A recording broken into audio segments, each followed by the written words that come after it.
Hey guys, I'm Mitch, And I'm Jordan. and we run the Stein and Warsh real estate team.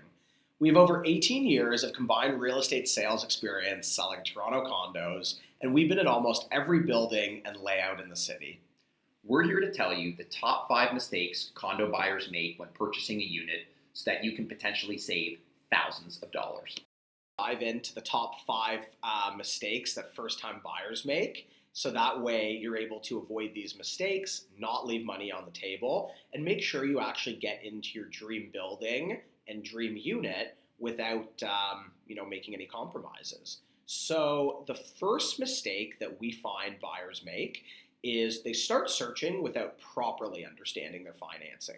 And it's really easy to look at some online calculators, put in your salary and your potential down payment, and get a quick mortgage approval that comes out.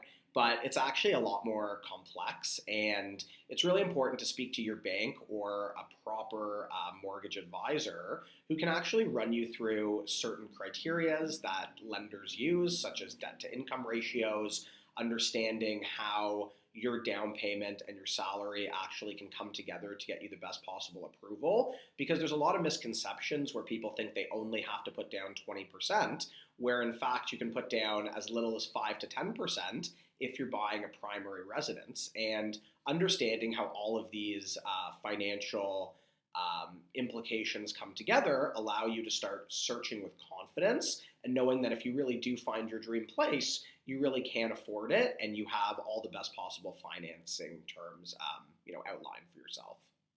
One common mistake we see buyers make is prioritizing the size and the square footage of units over its actual layout and functionality. Bigger isn't always better. It's important to look for units that are efficient and well designed and have a functional layout where you can properly lay furniture and have the unit feel like it has a really nice flow.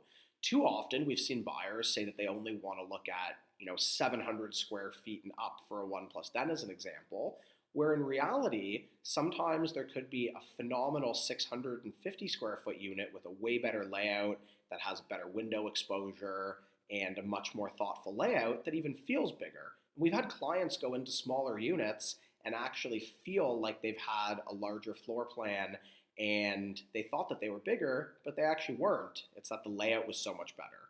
So don't underlook layout and don't focus only on square footage. The third mistake we see buyers make a lot is overlooking the actual building that they're buying in. Typically, when you're going out with an agent's going to want to show you at least 3, 5, maybe even 5+ properties in a day. More often than not, you're racing through the condos, seeing the condo, and then moving on to the next building. But when you're buying in a building, this is going to be your community. You're typically sharing this place with only a couple of hundred other residents, and you want to know or be informed about the building that you're buying in. Who's the management company? Is it being managed properly? What are the amenities in the building? Does it have the yoga room that I need, the pool that I need, the gym that I need? Have I seen them? Am I comfortable with them? What is the breakdown of residents in the building? Is it more renters? Is it more owners? All of these things are going to impact your daily routine and your comfortability. That's where we come in. We've been in all these buildings in the city because we breathe condos inside and out. We're able to tell you the ins and outs of which buildings are good and which buildings are not, and it's really important not to overlook it. The fourth mistake that we see buyers make is skipping the status certificate review. This is a critical step that could cost you a lot of money and jeopardize your closing. The status certificate is a legal document that essentially summarizes the health and wellness of the building. It will show you things like what is the reserve fund, which is there in case certain repairs need to be made to the building, if there's any legal proceedings or lawsuits against the building, and if there's any special assessments, which are essentially penalties to residents that they have to pay because there's a shortfall in the reserve fund for certain repairs. All of these things will be disclosed in the status certificate, and it's really important for your lawyer to review it so that they can inform you about what's going on in the building. This is typically best done in the form of a condition after you've agreed to the terms of the deal, so your lawyer has a couple of business days to review it and tell you everything you need to know before you go firm. The final mistake that we see buyers make is that they overlook condos that maybe need some small renovations. Let's say you're looking in the market, you can't find exactly what you're looking for, or especially a main problem with condos is you can't find the size you're looking for. There are some incredible options in this current market, especially in some older buildings that may need a little bit of love, that provide larger floor plates that newer buildings just don't have. Let's say that condo has carpets, needs maybe a little bit of a new kitchen.